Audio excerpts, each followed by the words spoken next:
Viņš nosauc par idiotiem visus, kas joprojām ārstē locītavu sāpes ar tabletēm. Laipni aicināts dziļviltojumu pasaulē. Ko tu teikt, ja tavu seju un balsi izmantot, lai reklamētu viltus zāles internetā? Šobrīd ļoti daudz slavenības tiek izmantotas, lai ar viņu dziļviltojumiem reklamētu līdzekļus, kur palīdz pret visu un ārstē visu. Mēs nointervēsim vienu no šīm slavenībām un uzklausīsim viņas viedokli par šo. Nē, teiksim tā, es esmu vispār apvainojusies, ka šitie dziļviltotāji man padara par kaut kādu vecu slimu sievieti. Sāpes sākās pirms 3 gadiem. Mugurā, ceļgalos un kaklā. Kaut kā komplimentējošāk bišķiņi varētu iztaisīt mani. Jo iepriekšējais dziļviltojums, viņš nebija tik dziļš. Bija par to, ka es esmu tik pieņēmusies svarā, ka es nevaru uzkāpt 4. stāvā. Kāpēc jūs tā darat? Bet skaties, te ir pāris mirkļi, kur tu, piemēram, tu kustini galvu, tev uzreiz izstiepjas seja. Nē, labi, skaidrs. Mēs, kuri ikdienā nodarbojamies ar video un skaņas celiņiem, mēs uzreiz saprotam, kas pa lietu. Jā. Tur bija viens moments, kur tev aiziet roku priekšā sejai. Un tev uzreiz tur ir visādi parādās kropļojumi tajā mākslīgajā intelektā. Varbūt tev vajag intervijās ik pa minūtei šitā roka likt priekšā. Klausies, es to daru. Es tiešām ļoti žestikulēju, kad es runāju. Tu taču esi pamanījis. Tas ir kaut kāds tas mans, varbūt trūkums, ja, ka es to, ko es runāju, es ar rokām vēl palīdzu tā kā piestāstīt klāt. Un es esmu vienmēr kreņķējusies par to, kad es skatos savas intervijas. Es reti to daru, bet tā, es skatos, tad man liekas, pats, ko tu tās rokas neliec mierā. Bet šajā gadījumā tas man laikam palīdz. Bet šo vēl var pateikt, ka tas ir dziļviltojums, bet nākotnē reāli nevarēs. Elvis, es tiešām nezinu, ko darīt. Es noskatījos šo video, es sapratu, es to redzu, ka tas ir dziļviltojums. Protams, es redzu, jā, un balss manējā īsti nav manējā, kaut gan ļoti līdzīgi. Ļoti. Mans dzīves biedrs teica, ka viņš varētu atšķirt. Bet mani, piemēram, jau nākamie, kas ir rindā, tie tuvākie draugi, kas man ikdienā satiek, viņi saka, bāc, baigi ticām, ļoti ticām. Es meitām aizsūtīju, viņas arī bija šokā īstenībā. Es nezinu, kā reaģēt. Es, protams, uz šo video uzlikšu virsū, ka tas ir dziļviltojums un neņemiet lūdzu vērā un tā tālāk. Bet kā pasargāt nākotnē sevi no tā, es godavārds nezinu. Es tiešām nezinu. Es nezinu, kā tā pasaule vispār kā viņi attīstīsies, jo tas jau nav tikai par to, ka es kaut kādu tur medikamentu šeit reklamēju, jā. Bet tur taču var aiziet, es nezinu, traki tur var aiziet. Tur var būt, ka valsts vadītāji paziņo kaut kādu ārkārtīgi svarīgu lietu. Es atklāti nosaucu par idiotiem visus, kas joprojām mēģina ārstēt locītavu sāpes ar tabletēm. Vai ietekmēt politiskos procesus? Man liekas, ka tas jau ir noticis jau sen. Jā. Tā kā es nezinu. Man liekas, ka kaut kam jānotiek. Tas, ko es darīju, es pateicu, ko es nekad nedarīšu internetā. Tā kā es nelikšu tur investēt kaut kur, nelikšu pirkt zāles. Es nezinu, tev ir kaut kāds arī nosprosts, ko tu nekad nevienam neliks darīt? Zini, kā ir? Es esmu jau tik daudz šai pasaulē nodzīvojusi, ka es ļoti izvairos no vārda nekad. Tur ir daži iemesli. Pirmkārt, tāpēc, ka, ja tu pasaki nekad, liktenim patīk tevi izaicināt. Jā.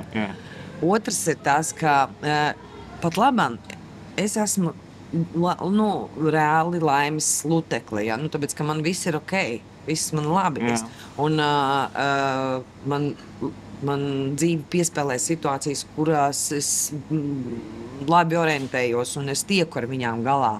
Bet taču mēs zinām, cik dzīve mēdz būt skarba un nežēlīga reizēm, un kad es nonāku kaut kādā neapskaužamā situācijā, kad man vajag ķerties pie pēdējā sāmeņa, ko es varu teikt? Es nekad nereklamēšu zāles? Nē, to es nevaru teikt. Vienīgais, ko es varu pateikt, ko tu tiešām nekad nereklamēsi, tu nekad nereklamēsi nelegālas zāles, kuras nav nevienā zāļu reģistrā vai uzturbagātinātāja reģistrā. Jā, esat ļaudis ļoti, ļoti uzmanīgi tajā brīdī, kad jūs redzat video, kurā es saku ļoti radikālas lietas. Es pavadīju 3 mēnešus ratiņkrēslā.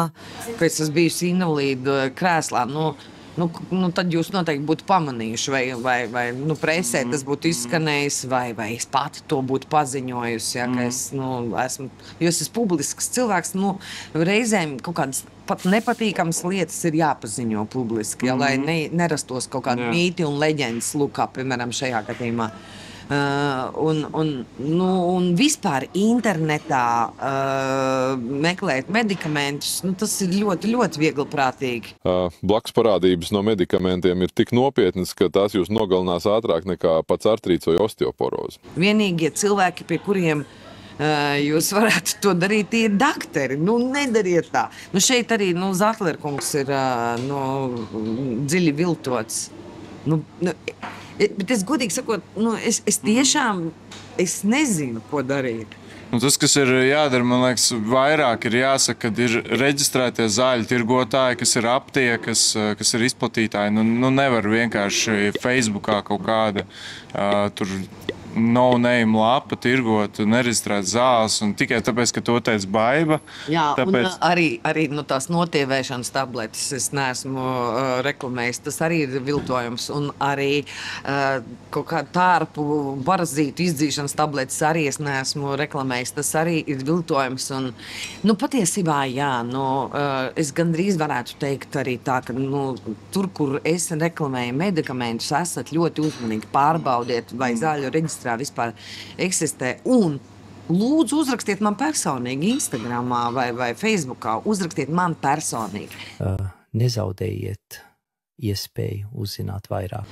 Es esmu sasniedzama viegli. Pārbaudiet man personīgi. Rakstiet, un es kaut kādā veidā sniegšu atbildes. Bet vispār šis man liek domāt, ka mēs stāvam uz kaut kāda bezdebeņa malas. Es nodedzināju savu pasi un pametu valsti. Es neesmu pārdevējs, esmu ārste, kas beidzot devusi cilvēkiem reāli iespēju izdzīvot. Vai tev šādi dziļviltojumi jau iepriekš kaut kad ir ietekmējuši tavu privāto dzīvi?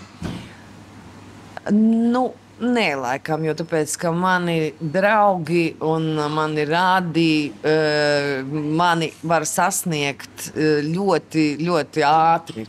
Es neesmu tāda noslēpuma. Bet nav bijis tā, ka kāds tev sekotājs saka, es nopirku tās zāles? Ir. Es nezinu, vai tas ietekmē manu personīgo dzīvi, bet es esmu tik daudz darījusi. Tik daudz. Man ir pieejami ļoti plaši resursi. Man ir pieejama televīzija, man ir pieejams radio katru dienu. Jā. Man ir sociālie tīkli, kas ir diezgan aktīvi. Es tā kā bieži tur kaut ko daru. Līdz ar to visos tajos sociālajos un visās tais platformās publiskās es esmu teikusi, ka nē, šīs zāles nav ar mani nekādā sakarā, nepērkat. Ja tad cilvēks nav vēl tā kā sapratis, tad man nav vairs ko teikt, ja, bet tā personīgi man nav ietekmējis. Un vispār īstenībā, līdz šim ir bijuši tikai tās notieviešanas tabletes un parazītu tabletes, ja. Lai par tām parazītu tabletēm es neko nevaru komentēt, bet notieviešanas tabletes tādas pasaulē nav. Nav, vienkārši neticiet, brīnumīgi. Ja jūs joprojām ejat uz aptieku, gatavojieties savām bērēm. Šis varbūt strādā pret tevi, jo tu tagad saki, tu pārbaudi visas lietas, un viņi paskatās dziļi viltojumu, un tad jau Baiba ir pārbaudījis, viņi jau tikai reklamē to, ko pārbauda. Jā, tad mēs varam līdz bezgalībai diskutēt īstenībā. Mēs tiešām varam diskutēt līdz bezgalībai, jo pret dziļi viltojumu es esmu, diemžēl, nepasargāta. Neviens no mums nav pasargāts. Diemžēl. Jā. Nopietni, par ko jūs vispār domājat? Vienu mēs zinām droši. Šādu dziļviltojumu mazāk nepaliks, tāpēc es uzmanīgs un es ceru, ka tu kaut ko iemācījies.